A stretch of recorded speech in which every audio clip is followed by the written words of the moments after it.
Bonjour et bienvenue dans le Défaussé, votre émission hebdo sur le jeu de société. Moi c'est Alex et je suis accompagné de Zef. Salut. Beaucoup moins de bruit aujourd'hui autour de nous. C'est le deuxième jour de Cannes. Donc on est arrivé jeudi hier. Là on est vendredi et beaucoup de monde qui commence à arriver sur le festival. Donc on a décidé de prendre une petite salle au calme. On est accompagné d'Arnaud. Bonjour Arnaud. Bonjour. Donc Arnaud de Notes Publishing. C'est ça. Une maison d'édition dont on ne parle pas beaucoup du tout dans le Défaussé. À peine. Jamais. À peine. Genre, je crois qu'on a fait quasi toute la gamme, ou pas loin en tout cas. pas mal de jeux, exactement. Non, oui. Alors Arnaud, dis-nous tout. Qui es-tu ? Arnaud, bonjour. Moi, je suis le petit dernier arrivé chez Nuts, en fait. Nuts, c'est une société qui a une petite dizaine d'années aujourd'hui, qui a produit quelques wargames, donc jeux d'histoire. À l'origine, c'est vraiment l'ADN de la société. Et puis est arrivé Florent Coupeau, qui a pris en fait la direction de la boîte avec l'idée de la développer, notamment en amenant du jeu de plateau. Et c'est là où j'interviens principalement. Moi, je suis wargamer dans l'âme aussi. C'est comme ça qu'on s'est tous connus d'ailleurs. Mais j'ai un peu cette biclassage jeu de plateau, jeu de cartes. Enfin, voilà, je suis un peu plus pas ouvert, parce on est tous ouverts dans la société, mais en tout cas à pratiquer régulièrement du jeu de plateau, du jeu de cartes, des choses comme ça. Donc voilà, moi mon rôle, c'est beaucoup de faire de la veille sur tout ce qui va sortir, voir un petit peu ce qu'on pourrait localiser sur la partie localisation, et puis principalement après de la traduction. Sur beaucoup de jeux. Okay. Et au-delà, on est un peu en binôme avec Florent sur la vie de la société. Vous êtes combien en tout chez Net ? Alors, en tout, on est 5. Ouais. Y a un salarié et demi. Voilà. Salarié et demi, ok. Très bien. Et donc, tu en as parlé un tout petit peu, mais t'es quel genre de joueur ? Quel est par exemple, quel type de jeu tu aimes vraiment, vraiment beaucoup ? Que j'aime vraiment beaucoup, ça va être le jeu d'histoire en général. Alors moi, je suis plutôt branché ce qu'on appelle aujourd'hui le Warto, une espèce de franglocisme, c'est-à-dire un jeu de plateau historique. Donc c'est quand même plus aujourd'hui ce vers quoi je vais tendre, c'est-à-dire des jeux plus courts, parce que le wargame très souvent c'est 2 heures de mise en place, c'est des parties de 12, 24, 36, 100 heures, et on en voit rarement le bout. Donc l'idée pour moi aujourd'hui c'est de toujours garder ça, d'avoir cette sensation de confrontation, de fond historique. Mais de condenser. Ouais, mais de pouvoir finir la partie en une soirée, une journée. Maximum. Ce qui est déjà pas mal. Journée, dans le wargame, moi ça me choque pas. Une partie de 7-8 heures, c'est court. C'est cool, ça se termine, mais le but c'est de la finir. Donc voilà. Et aussi chez Nuts, ce qu'on cherche aussi à faire, c'est beaucoup ça. Donc des jeux historiques, ça c'est ce qui va venir chez nous après en gamme. Des jeux historiques plutôt courts, abordables. L'idée c'est d'apporter ça au grand public en général, et moi c'est ce qui me plaît principalement. Après j'ai fait beaucoup de wargames longs et complexes, mais je viens aussi du jeu de cartes. J'ai débuté Magic au début, il y a longtemps. Je suis passé un peu par toute l'évolution du jeu de plateau aussi à travers le temps. D'accord. Après je suis plutôt, moi personnellement, faut que ça me raconte une histoire. T'as plus de chances un jeu a plus de chances de me plaire. Le jeu abstrait, c'est pas pour toi, quoi. Alors, j'aime bien le jeu abstrait, à la limite, le jeu abstrait pur, puisqu'il est pur abstrait. D'accord. L'histoire qu'il raconte, elle est abstraite. Mais par contre, les thèmes ultra plaqués, avec une méca, je ne sais quoi, de draft, de je ne sais quoi, si c'est ultra plaqué avec un thème qui est totalement absent, moi, on me perd. D'accord. En gros, c'est très souvent ce qui se passe. Ok. Est-ce que le jeu que tu vas nous présenter aujourd'hui a une histoire ?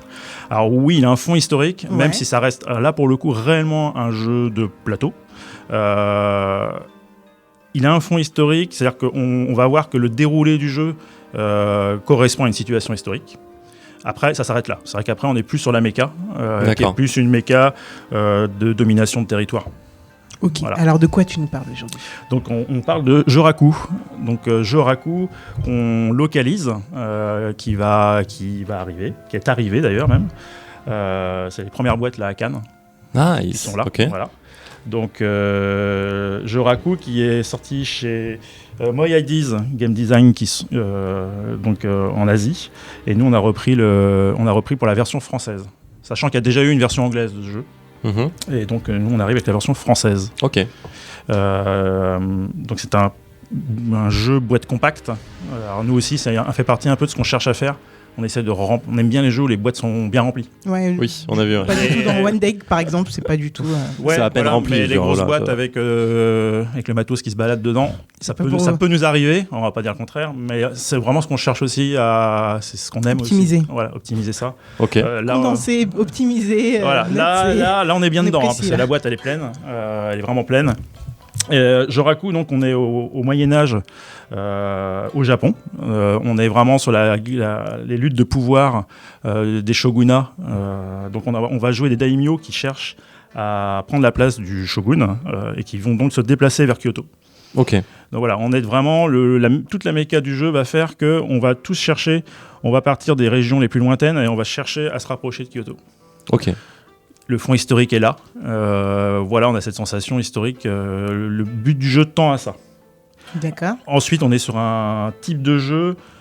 On a un plateau avec des régions qu'on va chercher, nous, avec nos armées, nos daimyo, nos chefs de guerre japonais, à contrôler pour marquer des points de victoire. C'est un jeu de points de victoire. Et la méca de base, c'est là où c'est un côté un peu original.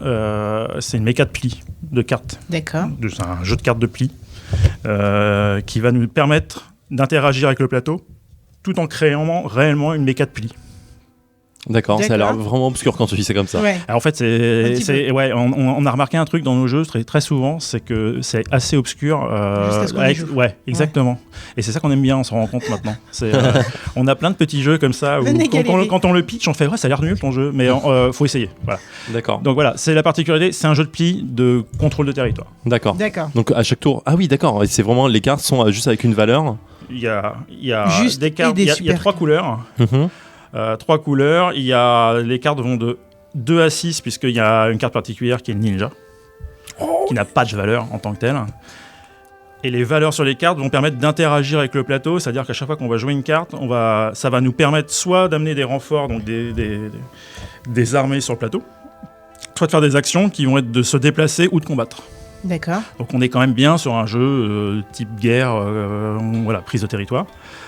Et ensuite, celui qui remporte le pli va mener une escarmouche sur la région où est son daimyo. D'accord. Donc on est dans l'interaction à l'intérieur du système de pli. L'interaction est toujours sur le plateau. Oh, putain, mais ça a l'air ouf. Et on va chercher à se déplacer. À chaque fois, on va avoir 5 cartes. À chaque fois qu'on va se déplacer sur le plateau, on va avoir 3 temps et on va marquer des scores à chaque fin de temps. Chaque par rapport à là où on est. Voilà, et on va faire des dominations de territoire et on va marquer des points de victoire selon ce qui est indiqué sur le plateau, puisqu'il y a vous voyez des points de victoire sur chaque région selon l'une des 3 périodes qu'on termine. Comment se symbolise une fin de période ? On n'a plus de cartes dans la main. D'accord. Voilà, tout simplement. Donc la phase de pli est vraiment là pour poser le jeu, se positionner, virer l'adversaire là où on veut plus le voir, se déplacer si on ne s'est pas positionné vraiment là où on souhaitait à un moment dans cette phase de pli, tout en tendant à chaque fois à la fin de la période de se dire voilà, là je scorais tant, je marquais tant de points, et tout en perdant jamais de vue que le but ultime c'est de se déplacer à Kyoto, parce que si vous regardez les points de victoire, il n'y en a pas au début et il y en a à la fin. Et ici, mais par contre, ils sont beaucoup moins gros. Là, donc, on est vraiment on est sur un jeu à points sur lequel il faut faire attention où tu te déplaces et quand tu te déplaces pour faire les meilleurs scorings possibles, tout en essayant de gagner des plis pour pouvoir faire tes meilleurs moves. Et gagner des plis pour pouvoir créer des escarmouches qui te rapportent des points de victoire là où est ton daimyo. D'accord. Ok. En fait, la méca de pli, elle est importante dans le sens où chaque carte que tu joues va t'amener des actions ou du renfort. Gagner un pli te permet de déclencher des combats là où est ton chef de guerre, tout en tendant à toujours garder en tête la fin de l'ère, de la période, où là tu vas enregistrer les points de victoire les plus importants. Quand tu déclenches un combat, tu peux le perdre, clairement. Ah non, alors c'est automatique. Là, j'utilise mes points d'action en disant, là on peut combattre que là où est son daimyo, je vais retirer... Je vais retirer pour 2 points d'action, je vais retirer D'accord. Tout simplement. On équilibre le jeu. D'accord. Il n'y a pas de combat. Il n'y a pas de dés. Voilà, il n'y a pas de. C'est de la stratégie pure. Dure. La seule chose qui va jouer en random dans le jeu, ça va être ta main de carte au début, sachant qu'il y a une petite phase de draft en plus pour équilibrer le jeu. Voilà, mais finalement, tu peux volontairement perdre un pli parce que tu dis bon, ok, là ça m'intéresse pas. Ah, totalement. Mais c'est ouf. Totalement. Ok, je suis tellement chaud. Ok, et on score tout au long de la partie, du coup avec la piste de score à la fin. On score à chaque fin de pli, puisqu'on va scorer là où est le daimyo du vainqueur du pli. D'accord. Et on score à chaque fin de période, à la fin, quand on n'a plus de main en carte, quand on a fini notre tour de pli. D'accord. Et on va scorer chaque région. 3 fois. D'accord. Ça va être fat. Ça va être fat. Ok. Alors, bon, sinon, ça. si on est sur la fiche wiki, avant qu'on s'y mette, parce que là, Zéphirien, Oui, je suis très chaud. Je suis très chaud là. Avant qu'on s'y mette, du coup, petite fiche wiki du jeu. C'est par qui, illustré par qui, parce que les illustrations, je pense qu'on va y revenir, parce que c'est ouf. Mais on y reviendra au débrief. Pour combien de temps, quel âge et combien de joueurs? Alors, les joueurs, c'est 3 ou 4. Donc, on peut pas. Enfin, on est vraiment sur un jeu multijoueur d'affrontement. Donc, ça se joue pas à 2. On est sur 3-4 joueurs. Ouais, ça se joue pas à 2. Ça se joue pas en solo. Voilà, c'en est un qu'on fait, qu'on joue pas en solo. Ah, ça fait mal, je sais, mais il en faut. Il en faut aussi. On est vraiment. Ouais, alors les parties, c'est très très variable. On est vraiment sur la capacité de chacun à anticiper ses coups et à bien les jouer, mais. Sur la boîte, c'est 40-60 minutes. On est vraiment sur 60 minutes. D'accord. Voire plus sur les premières parties. Moi, j'ai fait quelques parties où on a des joueurs qui jouent un peu à la belote. Là. Ouais, effectivement, on peut tenir les 3 quarts d'heure. D'accord. Ok, quel âge ? 14+, je le vois sur la boîte. Ouais, alors 14+, là maintenant on voit tellement de gamins aujourd'hui qui nous épatent, qui jouent. Mais savoir s'ils sont gamers ou pas. C'est totalement ouf quoi. Hier il y a des gamins aujourd'hui, on en voit nous dans le jeu d'histoire qui ont 11 ans quoi, et qui nous posent des questions, enfin ça scotche. Donc ouais ok, je dirais entre 10-12 ans, il n'y a pas de texte en tant que tel, voilà, la lecture est même pas importante. Après, il y a le sens stratégique, donc ça va tellement dépendre de chacun. Vraiment, il y a des gamins à 9-10 ans, ils sont capables d'y jouer parce qu'ils savent faire. Ils savent faire. J'aurais tendance à dire entre 10 et 12, ça me paraît jouable. Ok. Oui, si on est vraiment gamer, je parle un peu de gamer quand même. Hein. En général, s'ils sont habitués par les parents, ça passe assez bien, je pense. Alors, c'est vrai que si on a joué qu'aux petits chevaux jusqu'à 15 ans, ça va être un peu plus délicat. Mais ça peut être le moment de passer à autre chose. Moi, je dirais que Joraku, c'est le bon moment pour passer à autre chose. Et pour finir, du coup, de qui les auteurs, illustré par qui? Alors, le créateur Yoritsu Kinami. Je dis pas tous les jours, je suis désolé. Pas de souci. On se connaît pas personnellement. L'illustrateur est Nariko. C'est magnifique, franchement. Ouais, ça tue visuellement, c'est complètement. Les cartes, je pense que quand on va jouer déjà, on va découvrir les cartes et la boîte. Tout est. Il y a une belle unité de style qui est plutôt sympa. C'est fou. Hop. Ça a l'air génial. Moi, je suis vraiment très très très hypé, donc je vous propose qu'on y joue. Bon, on y va. Hein. Let's go. Allez, c'est parti.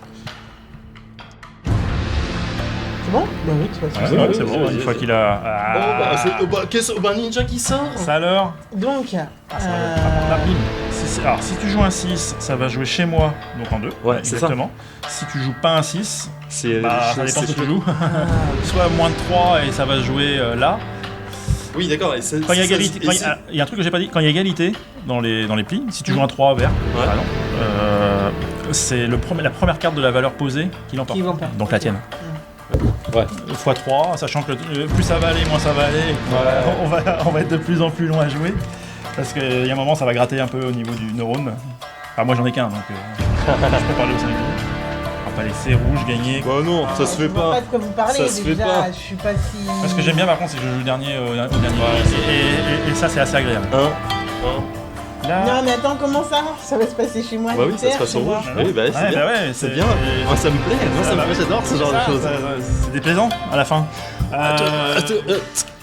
Un point. Allez, on est sûr.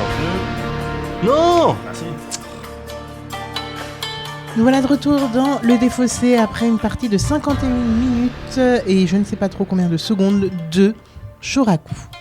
Ça veut dire quoi, Joraku?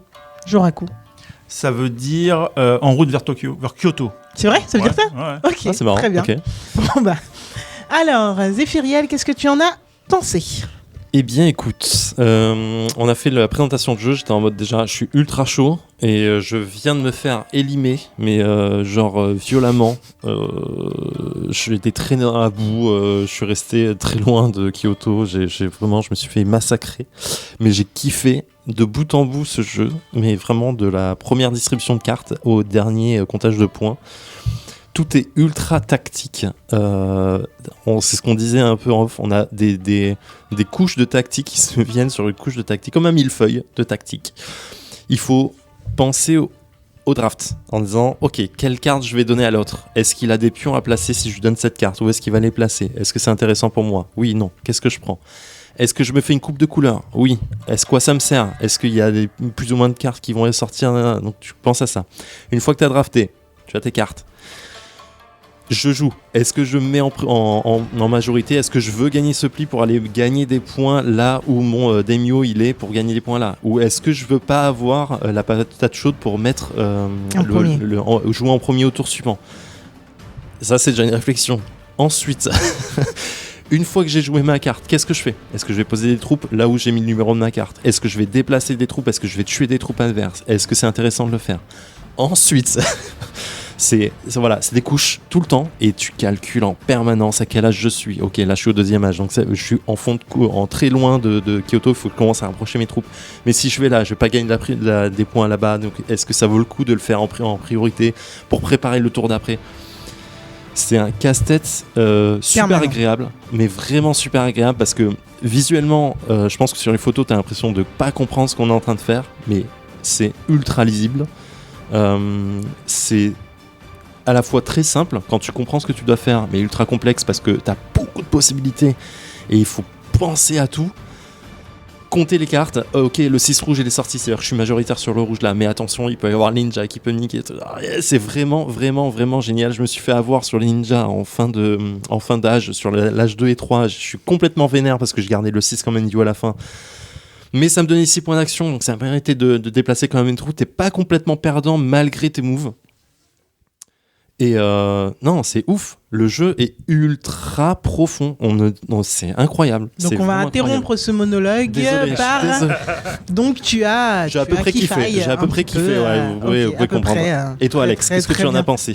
Je te rejoins pas mal, même si je me suis beaucoup moins posé de questions que toi. Mais de toute façon, globalement, je me pose à peu près tout le temps moins de questions que toi. Je détaille les choses, mais en fait, tu fais naturellement ta réflexion sans prendre autant de temps que ça. Et ça a donné que moi, je réfléchissais. En fait, premier tour, on s'est fait exploser par. Mais de toute façon, en fait, on l'a pas dit, mais la partie se finit avec 76 points pour moi, 65 pour Zéphiriel et 95 pour Arnaud.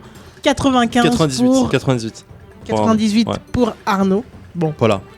Genre, il a oublié qu'on jouait avec lui. Comment dire qu'à la fin, il s'est battu pour avoir 15 points. On était là, oui, bon, est-ce que ça change vraiment quelque chose que tu les aies ou pas? Bref. Donc, assez ouf. Mais du coup, en fait, premier tour, ce qui s'est passé, c'est que je me suis rendu compte qu'Arnaud cherchait pas forcément à être chaud. Alors, Daimyo partout. Ouais, enfin de remporter d'être majoritaire. Le combat de chaque pli. Ouais. Exactement. Par contre, t'étais présent. Là où il fallait être présent pour marquer des points. Et ça, en fait, au départ, je m'en suis pas forcément rendu compte. J'étais en train de faire autre chose, autre stratégie que vous, parce que j'ai pas essayé d'aller au plus loin de Kyoto. Je voulais vraiment rester dans les. Oui, parce que t'as commencé très proche, en fait. Ouais. Ça dépendait totalement de tes cartes de départ. Moi aussi, ouais. T'as eu des petites cartes faibles. Je suis resté très très proche de Kyoto jusqu'au bout. Et là, je me suis dit, en fait, ouais, il faut se diversifier, il faut aller partout. Et le truc, c'est à partir du moment où j'ai compris ça, Arnaud, il a compris que j'avais compris ça, et donc il a éliminé mes troupes. C'est ce qui s'est passé. Ok, t'es là? Moi aussi, je suis là. Puis on expose tes troupes. Et donc, c'était juste un plaisir de vraiment essayer de calculer quand est-ce que j'allais pouvoir dégommer les autres et être majoritaire. Mais vers la fin, en fait, ce qui se passe, c'est qu'on m'a donné des cartes de merde qui faisaient que mes moves... En fait, j'étais forcément prioritaire. En fait, j'avais des 6 et des ninjas. Donc, dans tous les cas, j'étais prioritaire. Donc, je recommençais à commencer. Et donc, vous me laissiez prioritaire. Et puis, ça mettait des points à tout le monde sauf moi. C'était parfait. Non, j'ai gagné quand même quelques points. Mais ouais, non, c'est un jeu qui, je suis sûr, on refait une partie tout de suite. On n'a tellement pas la même. Je pense que la partie dure 2 fois plus longtemps déjà. Ouais, puis ce sera pas la même du tout. Je suis pas sûr que ça dure plus longtemps, parce que tu l'as dit, la première partie. Compris, donc. Voilà, on a été la première manche, je veux dire, le premier tour, on a été beaucoup plus long, et après ça a plutôt déroulé. Même si vers la fin, t'es là, bon, ouais, on se rapproche de Kyoto, faut quand même, voilà. Mais non, je pense que ça va être beaucoup plus rapide et surtout complètement différent, comme tu dis. Là où on commence, ça dépend. Là, en plus, on a commencé très proche. On a commencé à 1, 2, 3. Oui, c'est une configuration qui était un peu atypique, puisque tirer la séquence la plus loin la plus proche de Kyoto et finalement le plus loin de là où on doit être au début de partie. C'était assez particulier. Ouais. Ouais, c'était marrant. C'était intéressant. Écoute, c'était un challenge, je pense. Ouais, c'est bien. Non, franchement, c'était dingue. Là, je suis en train d'essayer de réfléchir à ce qu'on aurait pu faire différemment pour te défoncer toi, parce qu'au final, en plus, pour une fois, avec Zéphiriel et moi, on s'est pas fait la guerre. Non, clairement, on était vraiment dans notre coin en disant chacun va faire des points. En fait. Par contre, Arnaud, il était au milieu posé. Et puis, Alors, en principe, celui qui est au milieu, c'est pas la bonne place. Hein. En règle générale, dans un jeu, en règle générale. Là, tu nous as fait un peu un King of Tokyo, tu vois, tu mettais des roustes à tout le monde des deux côtés. Vous avez pas vu, mais on avait mis un paquet aussi. Hein. Oui, bah écoute, à un moment. J'ai pris cher, il y a eu un moment, j'ai pris cher quand même. Hein. Il y a un moment où tout le monde a compris qu'il fallait taper. Hein. Ouais, mais en même temps, ça te donne la possibilité d'en remettre. C'est ça aussi, ce que tu tapes pour. Ouais, mais c'est ça en fait. Oui, taper en fait l'unité adverse, c'est pas forcément la bonne solution. Oui. Tu te dis, ok, je suis majoritaire là, mais le tour d'après, il peut en mettre vraiment plus en avant. Je suis le seul à finir avec des pions. Des pions dans ma réserve. C'est moi qui en ai le moins sur le plateau. Mais tu vois, c'est suffisant. C'est suffisant pour que tu gagnes l'argent. Ouais, c'est. T'as tellement dingue. L'expérience a parlé, mais je pense qu'il y a aussi. Enfin, il faut y retourner. Ouais, non, gros hit pour moi. Alors, toi, t'as combien de parties à ton actif 5, 6, guère plus. D'accord. Ouais. Et du coup, qu'est-ce qui était différent par rapport aux 5, 6 que t'as Alors, j'ai pas mal joué finalement avec des wargamers.